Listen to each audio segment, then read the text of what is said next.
Hey, this is Ed Peterson. And this is John Kiltica, Ed. And this is the High Gain Podcast. Oh, this is going to be so great, Ed. I can't wait. It's going to be so great, Ed. We got another one of those fat string guitars. Oh, yeah. I love it when we get those in. Unfortunately, it's missing a couple strings. Yeah, I know. Only 4. It's only got 4. Yeah. Where are we recording from, John? Beautiful West Seattle, Washington. It's getting to be spring. It's getting pretty close. I like it. I Yeah. like it. I walked up today. And didn't freeze? Did not freeze to death. I took a scarf and a hat out of my bag because I was just like, I'm not going to need this. Uh-huh. And did you need them? No. Wow. Yeah, I'm not wearing a jacket. How's the rickets treating you? I got those vaccines, remember? The rickets vaccine.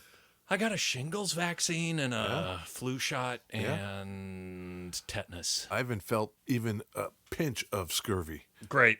Drinking a lot of orange juice and whatnot. Yeah. You know? You're right, Ed. We have a 4-string bass Ooh. today. A bass guitar, they call them. They're weird and strange and freaky Freaky.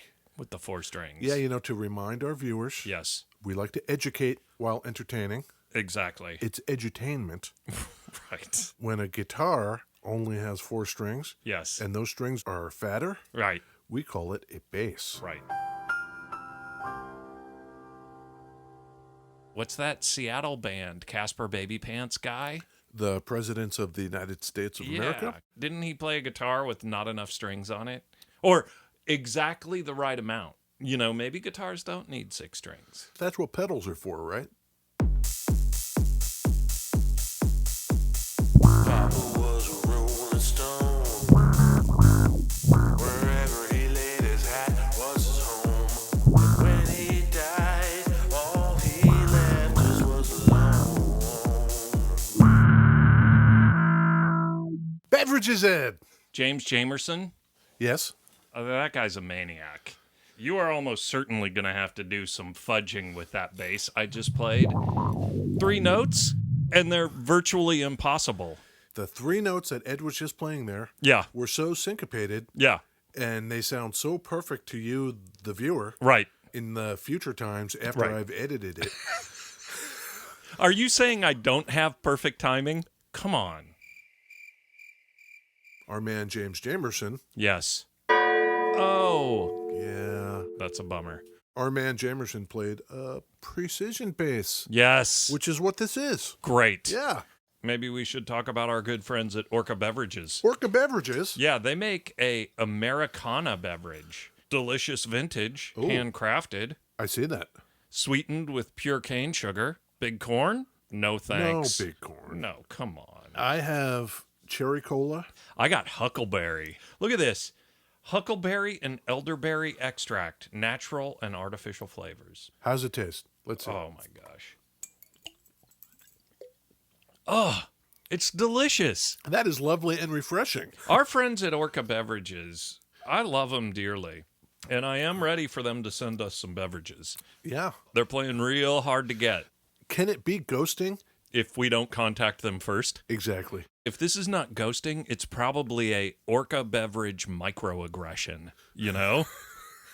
Come on, Orca. Send us some beverages. Yeah. You're right up the street. I know you got extras. Laying around out back. We're going to make a little Orca beverage wall. I suppose we could, one of these times, actually contact them. That's a bridge too far. That feels like we're being needy.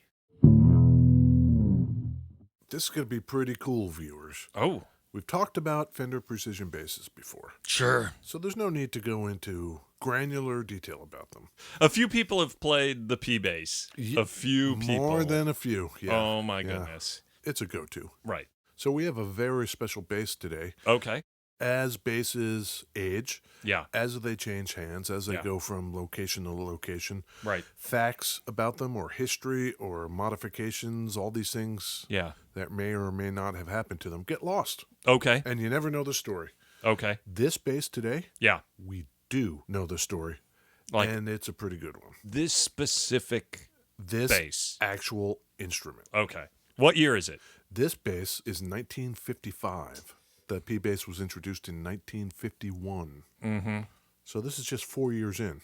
And the basses were expensive. Right. When it was introduced, it was $199. Okay. That slots very nicely into your 2K. Does it? I thought the P bases were a little more than the 2K metric. It's but no. 1979. Wow. Okay. 1,979. Straight up the 2K number. Okay. So this is a 1955 P bass. At the time, they were made in the Telecaster mode. So the headstock looked like a Telecaster. Right. The body shape was, Stratty. a little Stratty, but the Stratocaster would not come out till 54. Right. This one is red. Yep. That's where the confusion starts. Oh. Fender did not start doing custom colors until 1957. Whoa, really? Is it a refin? It is not. How can that be? I don't know. 1948, Yeah. our man George Fullerton Okay. starts working at Fender, We know this. and he was pivotal in designing the P bass. The P bass came before the Strat. Yes. So any number of gazillions of guitars that have the two horn kind of thing, the Yeah. double cutaway, Yeah, can be traced to that guitar. I think so. Is that what we're saying? And of course, it's the first production solid body electric bass ever made. Crazy. Yep. 1948, George Fullerton goes with Fender, and that's what comes out of it, the P bass. Okay. At the same time, 1948, Okay. there's a guy who's born. His name is Richard Aspen Pittman. I don't know this guy. We'll just call him Aspen. Aspen Pittman. Aspen Pittman, born in 48. Okay. He's 70. Oh. Just a couple of months ago. Oh, no, really? Car crash. That sucks. Yeah. What's Fullerton up to? Damn it. 1923 to 2009. 4th of July, we lost George William Fullerton. A couple of years later, Mm-hmm. the Organ Center. Organ like you play or Yeah. organ in your body? You know what would be cool? What? If it was both. Yes, that would be very cool. But no, it was organs for home and church. Oh, okay. You could go buy an organ, a lovely organ. That sounds great. But, then the Beatles show up. Okay. And the Organ Center's like, oh, man, we want some of that sweet, sweet Beatles money. Sure. Let's get all that crazy Vox stuff. Oh, Let's yeah. get the amps. Let's get the guitars and Hell yeah. basses. And, Hell yeah. the kids will be nutty for that. I'm nutty for it. But who's going to buy Vox from the Organ Center? Let's call Okay. it the Vox Center. So they called it the Vox Center. Huh. Okay. Woohoo! Okay. And then in comes all the Eric Claptons with their Marshalls and their Les Pauls. And Okay. now the Vox Center is thinking, God damn it, we need to sell more than just Vox stuff. We need to sell like all kinds of different stuff. Okay. Let's just call it Guitar Center. Whoa. And that's how that starts. 1967. Does this tie to Aspen Pittman? Yeah, they need a sales manager. Okay. Let's hire that pimply-faced 19-year-old kid over there, Okay. Aspen Pittman. First sales manager of Guitar Center. Yes. Okay. In his time at Guitar Center, Right. he becomes very, very familiar with the guitars and the basses and all the output of Fender. Sure. The Organ Center to the Vox Center to Guitar Center. Yes. Okay, that's great. Did you know that? I did not know that. This story has heroes. Okay. This story has douchebags. Okay. It's great. I love it. This story has everything. I love it. So with that preamble, Yep. our two main characters, Right. George Fullerton and Aspen, Yep. here goes nothing. Okay, here we go. All right. It's 1973, Great. and our man Aspen Mm-hmm. takes some of that sweet, sweet Guitar Center money and decides, I should buy me a house. Okay, great. So, you move into a house, you got to furnish it. Mm-hmm. He takes some of that Guitar Center money. Buy some furniture. He buys a fucking refrigerator is what he does. Okay. He takes the old refrigerator, puts it out in the driveway, whereupon a neighbor comes by Yeah. and says, howdy, new neighbor. What are you doing with this fridge? What's up with this refrigerator? Yeah. Aspen says, I don't know. You want to buy it? Buy it. The neighbor says, yeah, I'll give you $50 for it. $50 feels like a lot for a fridge. Maybe. Are we sure on that number that it was Yes. $50? Okay. Neighbor says, great. Takes the refrigerator away. And that's the less the Aspen thought about it. Right. Maybe he was just kind of thinking, I don't really care if the dude pays me. Right. And so it was months later Yeah. that the neighbor who never did pay him Oh, comes over and says, hey, I don't have that $50, but I was just doing a side gig cleaning out somebody's house. okay. And I got a couple of guitars, a couple of old beat up guitars. You're a guitar guy. You're a guitar guy. I hear the guitar music coming out of your house. He's probably just rocking it. 73. Are you kidding me? Aspen. He is probably blasting all hours of the night. Opens up all the windows. SoCal, 90 degrees, Hey, neighbors, middle of July. suck on this. Yeah, deep purple. All day long. Okay, keep going. Yeah. He says, would you like these 2 guitars that I got as payment for that refrigerator from some months back? Okay. Aspen says, yeah, sure, I'll take them, fine. One was a Teisco, Mm-hmm. and the other was some kind of red parts caster beat up kind of thing. Okay. Fender Bass. I think you're holding it. I am. Crazy. So he puts these guitars away. I've got Deep Purple to listen to. Right. And I see guitars every day, all day long for my job. Right. Whatever, fine. Right. And that's it. So we fast forward a little bit. Okay. Apparently, Aspen is a very smart engineering kind of guy. Okay. He founds a company called Groove Tubes. Oh, yeah. You familiar with those tubes? Oh, absolutely. That's Aspen Pittman. Dope. He designs his own vacuum tubes. What year is this? 79. Tubes are a thing that's probably still in 79 being manufactured, even in the U.S., maybe? Groove Tubes were. I don't know if they still are. I don't understand a whole lot about tube amps. Sure. But one of the main kind of pushes forward in innovation was the idea that Aspen had that you could match tubes. Right. Aspen was a smart dude. He was a very smart dude. The tubes took off worldwide. Okay. And so he was sending them to other countries where they were being sold, and they were very popular. He did quite well. Okay. One of the places he sold them Yeah. was in Germany. Okay. He had a dealer there named Erhard. Okay. Erhard, apparently, Yeah. total dick. Yeah. Okay. Yeah, Erhard runs him a shop Okay. in Germany that specializes in used and vintage guitars. Okay. And also, he works as a rep for Aspen selling the Groove Tubes Okay. stuff. Okay. And he comes over here once a year to go to NAMM. Okay. When he goes to NAMM, he stays with whoever he can, mostly Aspen. Hey, Aspen, I'm coming over to the Yeah, NAMM yeah, show. yeah. Can I stay at your house? Right. Yeah, sure. While he's there one year, Aspen says, hey, you know about vintage stuff. Check this thing out. This red parts caster bass. Yeah. Erhard says, yeah, you're probably right. It looks like it's a refin. Yeah. It looks like it's a part caster. But, I'll buy it from you if you want to sell it. Okay. Aspen was like, no, I don't think so. Yeah. I'm going to hang on to it. And then over the course of a year or months or however long it is, Erhard keeps saying, come on, I'll give you $500 for it. I'll give you $600 for it. Okay. Till it was $1,000. Yeah. At that point in time, that's maybe a lot of money. Who knows? Sure. Maybe Aspen's thinking, well, maybe I want to keep Erhard happy because he's selling my Groove Tubes in Germany anyway. Right. Fuck, let him have the bass. Yeah. He sells it to Erhard For $1,000. for $1,000. Now the bass lives in Germany. That seems like a lot of money. That's the vintage boom even, right? Yeah. Okay. So Erhard, since he's the vintage aficionado guy, Mm-hmm. writes an article in Germany Yeah. about the bass, Okay. saying, I have this bass that is a genuine 1955 rare color Fender bass. He knew everything about it. It's at that point that Aspen realizes, he totally took me. He knew what it was the whole time. Yeah. Total dick move. So he knew before that it wasn't a refin. Fucking Erhard. Yeah. Eventually, though, I guess Erhard just has a habit of just dicking with people. Okay. He ends up going bankrupt.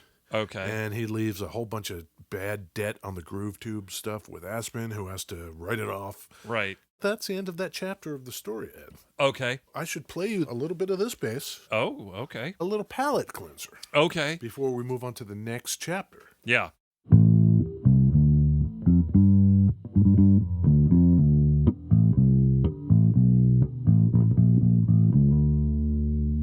It's got flat wound strings on it. Yep. Those early days, they were marketing to upright players, Right. trying Right. to convince them to switch over to this much more convenient to play instrument. Sure.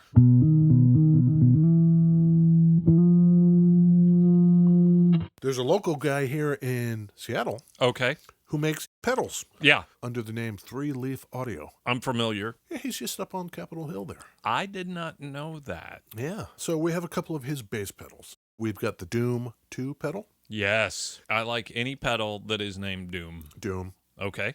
And the Proton envelope filter. I was playing that earlier. Here's a fuzz. I have it set to, Fuzzy.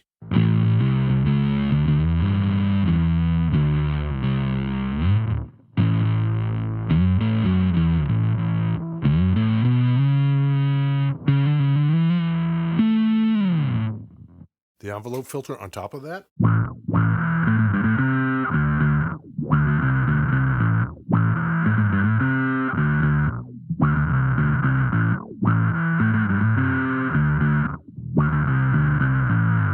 That envelope filter is killer. Let's turn off the Doom and just go envelope. Okay.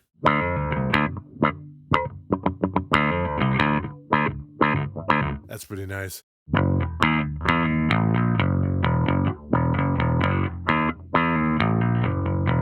You want to go on to the next chapter? I think so. So at this point, the guitar is still in Germany with our guy who's under a mountain of debt. Dick. Okay. What happens? So years later, Yeah. Earhart shows up In the U.S. in Los Angeles. Okay. He wants to open a vintage department in a larger, more established store. Okay. He ends up talking to this guy, Don, at West LA Music. Okay. Hey, Don at West LA Music. My name's Earhart.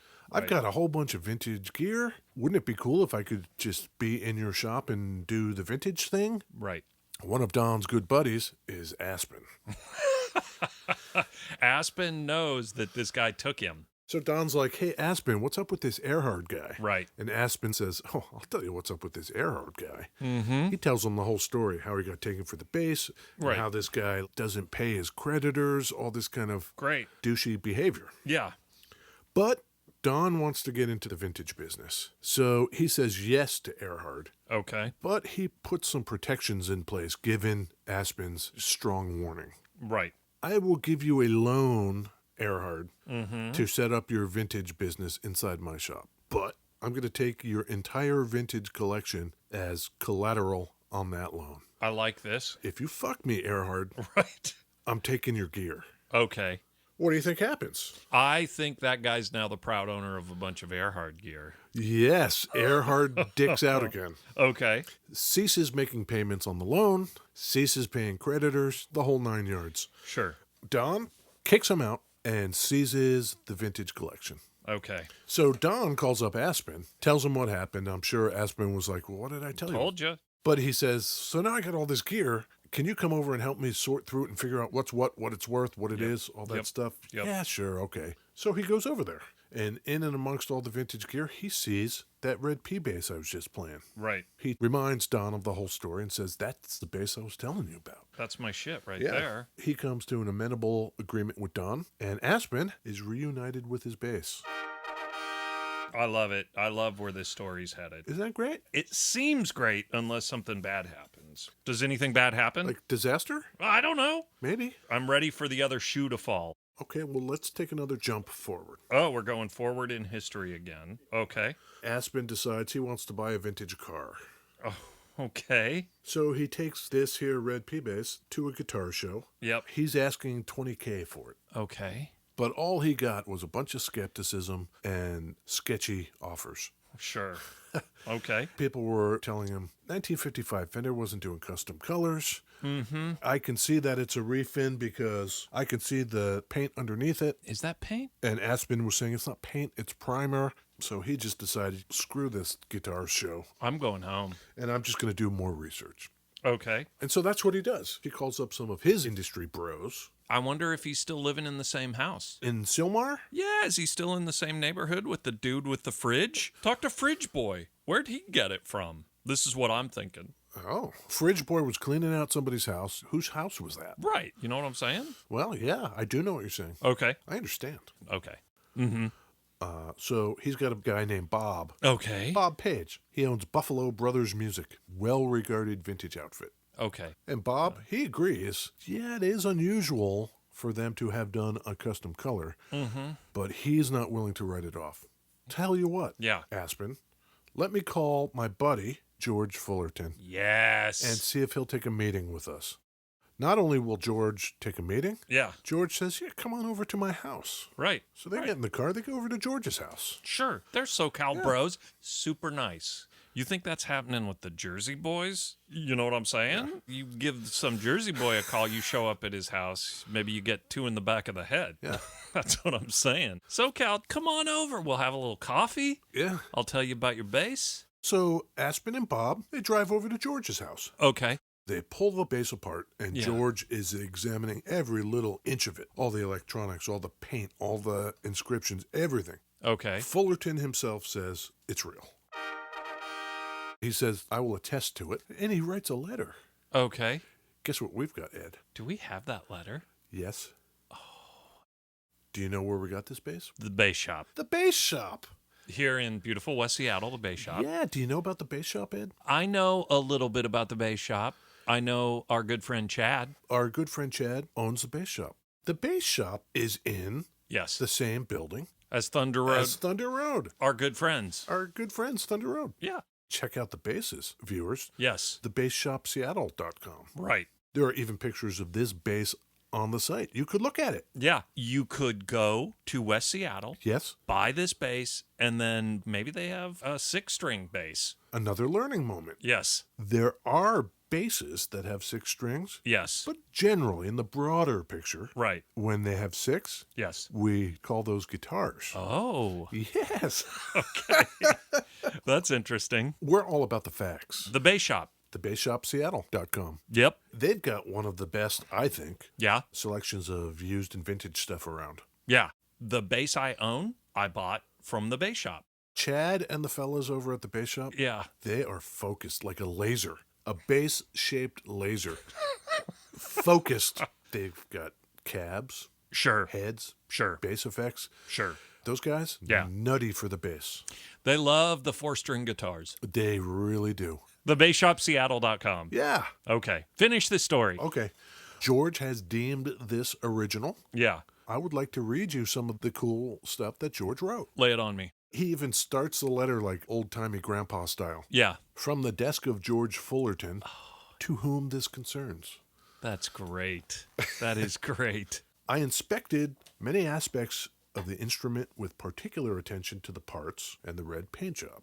In my opinion, this bass is the real deal. Whoa. That's what George says. Love it. Yep, the parts and components appear to be original, and its construction is consistent to how we made basses in 1955. George would know. George would know. Yeah. The red paint job also appears to me to be original. Okay. The worn paint spots clearly show both the wood and the primer. The ash is correct to what we used, and the primer is also consistent with the silver gray primers we used at the time. That's great. Now he gets into the color, Okay. and this is where stuff gets pretty cool. Okay. I am not sure this is the exact same color, which later became known as Fiesta Red. The reason I'm pretty sure it isn't is that I had not yet invented it in 1955. That's great. Get him, George. Yeah. Get him. It was about 2 years later in 57, under protests from the sales department, that I finally convinced Leo to try out colors. I suggested we start with the colors, I'm paraphrasing, with the introduction of the new guitar in 57, the Jazzmaster. Okay. What do you say, Leo? Maybe we'd do some colors? Yeah. And I had the only prototype in my office. Okay. This is interesting. Ed, I'm ready. the reason George had the only Jazzmaster prototype in his office Yeah. is because he kept it there secretly. Turns out Leo was kind of paranoid. Okay. If there was a prototype made and he didn't like something about it, Yeah. he would take that prototype over to the bandsaw Yep. and he would destroy it. He didn't want people stealing his shit. No. You know how they did one-off custom colors back then? Remember, they didn't have a custom color program yet. Right. But they were SoCal boys. Oh, sure. If a customer came in and said, I would like to have a green guitar, Right. they'd say, well, you know, it's not a thing we normally do, but there's a paint store down the street. Okay. if you were to go get this type of paint and bring it back, yeah, maybe somebody will spray paint that guitar for you. Basically, bring your own paint. Yeah, we'll do it for you. Huh. So customers will go down there, buy a can of paint, come back to Fender like, can you paint my guitar this color? No kidding. It was rare, but that's the kind of thing they were doing. Wow. Okay. So he says, in my opinion, this is most likely how this red bass was made in 1955. But as I said, it's impossible to say for 100% certain. He hadn't invented the color red. So about that color, Yeah. the first name for a Fiesta red Yeah. was Fullerton red. Oh. And that was a joke. Okay. Apparently, George went on at some length with everybody. Let's do a red one. Got to be a joke with the sales guys. He wants red so bad. Fullerton red, ha ha ha, and they'd make fun of him. Huh. So they were joking with George. Like they just weren't into it. They weren't into color. We're not into color. We're into sunburst and maybe some yellow. Yeah. That's it. So finally, in 57, Leo lets George paint the Jazzmaster. Okay. Then George goes down to the store, the paint store. Right. George worked with the paint dudes at the store to mix up a color that was to his liking. Specific. Okay. And they did that. Okay. And they painted the guitar. They started showing that guitar Yes. around to people. Okay. What do you think of this? It's going to be our new Jazzmaster thing. What do you think of the color, the Right. whole thing? Apparently, people loved it. Okay. And people started asking, like, can we get other colors? Right. So who's laughing now? Leo? Leo's laughing. Leo? No. No, Leo's not Leo's not laughing. It was a hit. Okay. So George goes back Right. to the paint store and it's like, hey, guess what? We need a lot of paint. I need a lot of that red color. Yeah. When they put it on file at the paint store, Yeah. they're like, what do you want to call it? I don't know. Fiesta Red. It's a party. So the Fiesta Red we know, that Yeah. was named that way by the paint store. So that's how it came to be, and that's how we know that this thing is authentic. All original 55. Custom color. That's great. It comes with the Fullerton letter. It comes with an Aspen Pittman letter, Oh, from which I got many of these facts. it is very, very cool. I get why people could think it wouldn't be original. It's not pristine, but it looks pretty good. It's wonderfully patinaed. We'll put all Yeah. kinds of pictures. Yeah.